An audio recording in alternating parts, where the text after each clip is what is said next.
Setelah berhasil membunuh Tunggul Ametung, dengan cara yang licik, yaitu mengorbankan Kebo Hijau temannya sebagai kambing hitam.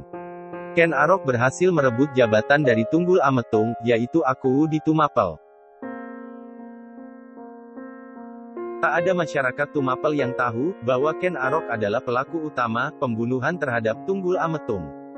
Ken Arok juga berhasil merebut hati Ken Dedes yang cantik sebagai istrinya. Karena keberhasilan tersebut, Ken Arok semakin percaya diri untuk memperluas kekuasaannya. Dan Ken Arok berpikiran untuk memberontak kepada kerajaan Kediri.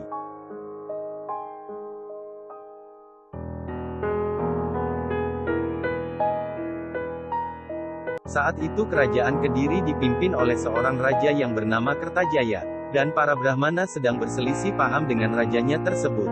Raja Kertajaya saat itu meminta disembah seperti layaknya dewa, yang tentu saja bertentangan dengan keyakinan mereka.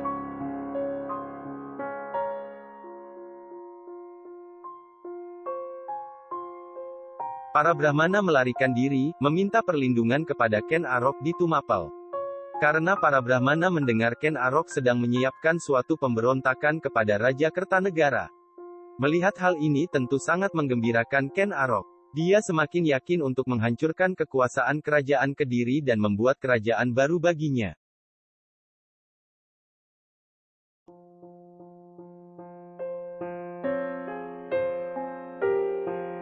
Kertajaya yang mendengar hal itu tentu tidak gentar.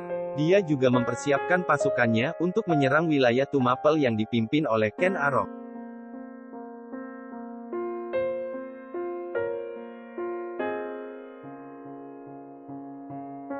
Maka pertempuran terjadilah di desa Gantar. Pertarungan sengit ini akhirnya dimenangkan oleh Ken Arok. Raja Kediri Kertajaya pun diceritakan tewas dalam pertempuran ini.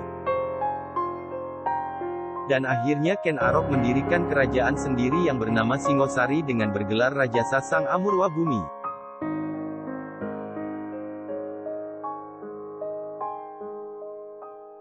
Sewaktu memperistri Ken Dedes, rupanya Ken Dedes tengah hamil 3 bulan dari suaminya yang terdahulu, yaitu Tunggul Ametung, yang kemudian diberi nama Anusapati. Dari Ken Dedes, Ken Arok mempunyai anak yaitu Mahesa Wongateleng, Apanji Saprang, Agni Baya, dan Dewi Rumbu. Ken Arok juga mempunyai istri yang bernama Ken Umang, dan mempunyai anak bernama Tohjaya, Panji Sudatu, Tuan Nuregola, dan Dewi Rambi.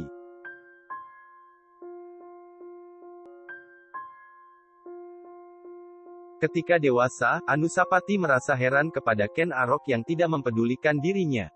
Padahal dia anak yang tertua, dan seharusnya menjadi pewaris kerajaan. Anusapati heran kenapa tahta kerajaan akan diberikan kepada Tohjaya, anak tertua dari Ken Umang.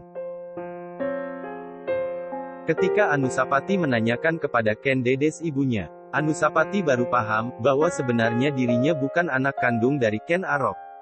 Ayahnya yang sebenarnya adalah Tunggul Ametung, yang dibunuh oleh Ken Arok waktu ia masih dalam kandungan. Demi mendengar hal ini, maka di hatinya timbul dendam, apalagi mendengar bahwa ayah kandungnya dibunuh dengan licik oleh Ken Arok. Akhirnya Anusapati menyusun rencana untuk menghabisi nyawa Ken Arok, sekaligus merebut tahta kerajaan. Karena juga sangat sakti, maka Anusapati mempunyai pikiran untuk membunuh Ken Arok dengan keris Empu Gandring. Dengan bantuan ibunya Ken Dedes, maka Anusapati dengan mudah memperoleh keris Empu Gandring.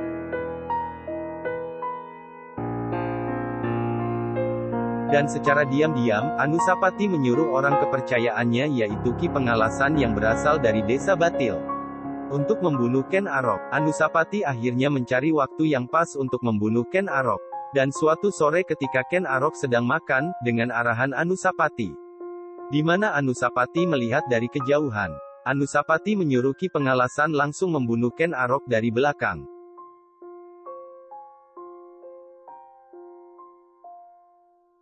Dengan sekali tusuk, keris itu langsung membuat Ken Arok tak bernyawa. Kesaktian keris Empu Gandring memang tak bisa diragukan. Anusapati melihat dengan mata kepala sendiri bagaimana Ken Arok yang sakti, langsung meregang nyawa.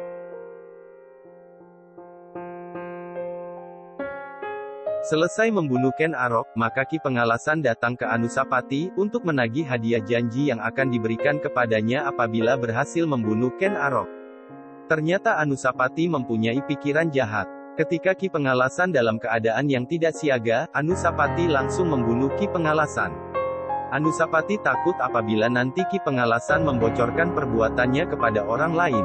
Dengan begini tak ada yang mengetahui apa yang telah diperbuatnya. Kepada rakyat di Singosari, Anusapati menyiarkan kabar bahwa Ki Pengalasan telah gila dan membunuh Ken Arok. Tentu saja seluruh rakyat Singosari geger.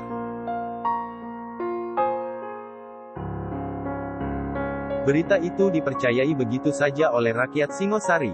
Dikarenakan tampuk singgasana kerajaan kosong, maka Anusapati langsung menobatkan dirinya menjadi Raja Singosari, menggantikan Ken Arok.